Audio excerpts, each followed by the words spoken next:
వీరభద్రకృష్ణ నమో నమః. శ్రీమూర్తులు గ్రహించడమ్మా, మీ బాధ్యత చాలా పెద్దది. ఎందుకంటే సృష్టికి మూల కారణమే మీరు. సృష్టిని నేర్పించేది మీరు. మీ ద్వారా సృష్టి ముందుకు పోతుంది.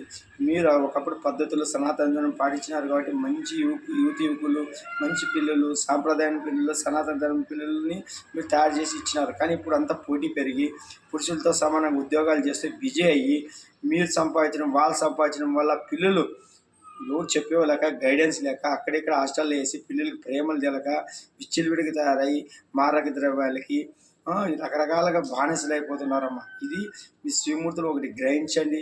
మీ విలువ చాలా విలువైనది. బానిసలు మేము కూడా బానిసలే, మగవాళ్ళు కూడా బానిసలే. ఎందుకంటే పెళ్లి చేసుకున్న నుంచి బాధ్యత ఉండే తండ్రి అయితే వాళ్ళ పిల్లలు పెళ్లి చేసి వాళ్ళకి ఒక బాధ్యత పెంచేస్తే ఒక బానిసలకు పనిచేయాల్సిందే. ఇద్దరు బానిసలే. ఎందుకంటే ఒకరికొకరు సర్దుకుంటే సంసారం ఉంటుంది. ఒకరికొకరికి ఇవ్వబడితే అన్నీ అనర్థాలే. ఎవరు లేకుంటే ఎవరు నడదు. భర్త లేకుంటే భార్య బతకలేదు, భార్య భర్త బతకలేదు. కానీ ఇది కలిసి చేస్తే బాగుంటుంది అంతే.